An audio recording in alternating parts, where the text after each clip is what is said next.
बंडखोर 6 खासदार आहेत. 6 बंडखोर खासदारांचा थोड्याच वेळात शिवसेनेमध्ये पक्षप्रवेश आहे. त्याआधी सध्या बैठक सुरू असल्याची माहिती आहे.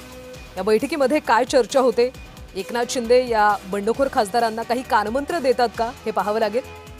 दरम्यान पक्षप्रवेशाआधी बंडखोर खासदारांची एक पत्रकार परिषद सुद्धा आहे.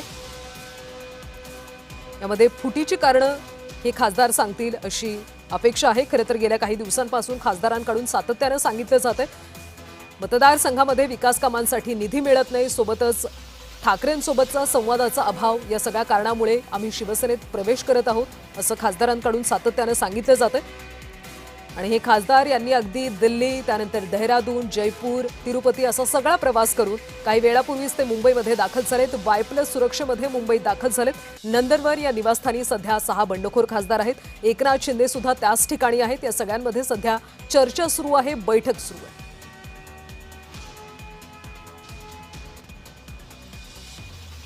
त्यामुळे या बैठकीनंतर पुढे काय भूमिका घेतली जाते हे पाहणं महत्त्वाचं आहे. तर तिकडे संजय पाटील यांच्या घराबाहेर कार्यकर्ते जमायला सुरुवात झाली. पोलीस बंदोबस्त सुद्धा तैनात करण्यात आला. शिवसेना उद्धव बाळासाहेब ठाकरे पक्षाचे 6 फुटलेले खासदार आज शिंदेंच्या शिवसेनेमध्ये प्रवेश करतात. यामध्ये ईशान्य मुंबईचे खासदार संजय दीना पाटील यांचा देखील सहभाग आहे.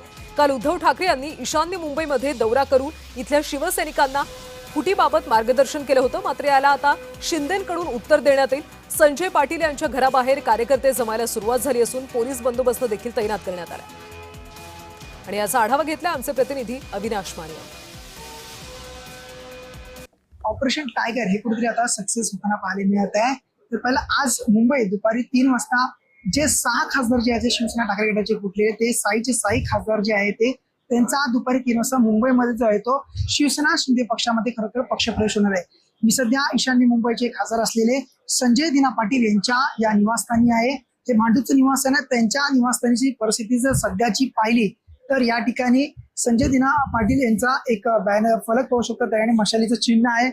अजून देखील जर पाहिलं उद्धव ठाकरे, बाळासाहेब ठाकरे, आदित्य ठाकरे यांचं या ठिकाणी चित्र आपल्याला पाहायला मिळत आहे. आणि त्या त्यांच्या जर घराभोवती पाहिलं तर पोलिसांचा बंदोबस्त व कार्यकर्ते देखील पाहायला मिळते. त्यांना खरं तर वाय दर्जाची सुरक्षा त्यांना पुरवली गेली आहे, तशी त्या ठिकाणी सुरक्षा रक्षक देखील आपल्याला पाहायला मिळत आहे. एकूणच पाहिलं दुपारी 3 वाजता खरं तर संजय पाटील हे खरं तर आता दुपारी 3 वाजता हे शिवसेना शिंदे पक्षात जे आहे ते खरं तर पक्षप्रवेश करणार आहे. अविनाश माने, जय महाराष्ट्र न्यूज, मुंबई. तर संजय दीना पाटील यांच्या निवासस्थानाबाहेर सध्या कार्यकर्ते सुद्धा जमायला सुरुवात झाली आहे. पोलिसांचा कडक बंदोबस्त तैनात करण्यात आला. खरं तर या 6 बंडखोर खासदारांना Y+ सुरक्षा देण्यात आली. सध्या नंदनवन या निवासस्थानी बंडखोर खासदार आणि एकनाथ शिंदे यांच्यामध्ये बैठक सुरू असल्याची माहिती. पक्षप्रवेशाआधी बंडखोर खासदारांची पत्रकार परिषद होणार आहे. ओमराजे निंबाळकर यांनी तर कालच आपली भूमिका स्पष्ट केली होती की ज्या पद्धतीनं सत्तेत असल्याशिवाय मतदारसंघातली कामं होत नाहीत, निधी मिळत नाही आणि त्यामुळे आपण शिवसेनेमध्ये जात आहोत असं त्यांनी स्पष्ट केलं होतं. आता इतर 5 हे बंडखोर खासदार काय भूमिका मांडतात हे पाहावं लागेल. संजय राऊत ठाकरे यांच्याकडून या बंडखोर खासदारांवर सातत्याने टीका केली जाते. गद्दारी त्यांनी केलेली आहे, त्यामुळे या गद्दारांना आता जनताच धडा शिकवेल असं संजय राऊत यांनी सातत्यानं म्हटलेलं आहे. मात्र संजय राऊत यांच्यामुळे सुद्धा आम्ही शिवसेनेत प्रवेश करत आहोत असा एक प्रकारे खासदारांचा सूर पाहायला मिळाला. ज्या पद्धतीने संजय राऊत हे आडकाठी होत होते किंवा त्यामुळे ठाकरेंसोबतचा संवाद होत नव्हता, संवादाचा कुठेतरी अभाव होता आणि त्यामुळेच विकास कामं होत नव्हती, कोणताही संवाद होत नव्हता आणि त्यामुळे आम्ही शिवसेनेत जाण्याचा निर्णय घेतला असं या बंडखोर खासदारांचं म्हणणं होतं. त्यामुळे आज या पत्रकार परिषदेमध्ये नेमकी काय भूमिका मांडली जाते, कार्यकर्त्यांना काही संदेश दिला जातो का, ठाकरेंच्या या सगळ्या आरोपांना, विरोधकांच्या आरोपांना कशा पद्धतीने उत्तरं दिली जातात हे पाहणं महत्त्वाचं आहे. आणि पुन्हा एकदा आपण जाऊयात आमचे प्रतिनिधी जय पवार यांच्याकडे. जय पवार, आमचे प्रतिनिधी सध्या नंदनवन या शासकीय निवासस्थानाच्या बाहेर आहेत. जय, त्या ठिकाणी सध्या हालचालींना कशा पद्धतीने वेग आलाय?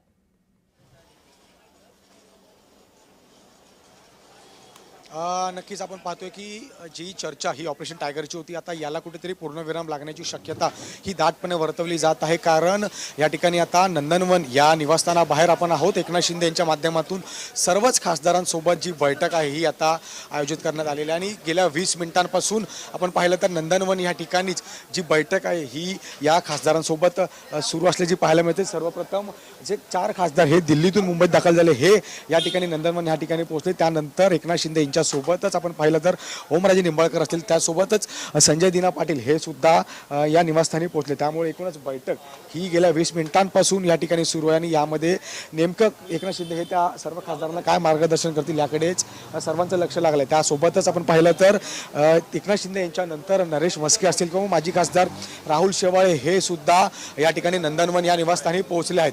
त्यामुळे 3 वाजताची जी पत्रकार परिषद ही सर्व खासदारांची होणार होती याला कुठेतरी आता विलंब लागताना पाहायला मिळतं आणि याचं कारण म्हणजेच की एकनाथ शिंदे यांच्या माध्यमातून घेण्यात येणारे निर्णय ते सर्व खासदारांना जे आहे ते आता एकत्रित घेऊन या ठिकाणी खरं तर एक बैठक हे घेत आहेत आणि या सर्व बैठकीमध्ये जे कारण आहे या सर्व खासदारांना बंडखोरी मागचं कारण कशा पद्धतीने लोकांसमोर त्या ठिकाणी स्पष्ट करायचं याबाबतचा निर्णय किंवा याबाबतच्या सूचना या एकनाथ शिंदे यांच्या माध्यमातून जे आहे ते या सर्व खासदारांना दिल्या जातील. त्यामुळे काही वेळातच आता एकनाथ शिंदे असतील त्यासोबत सर्व खासदार हे वायबीला जाण्यासाठी निघतील.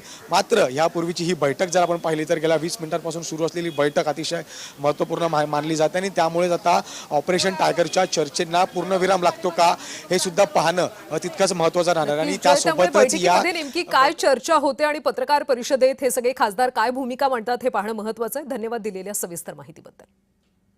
तर या बातमीकडे आपलं लक्ष असणार आहे. तुर्तास बुलेटिन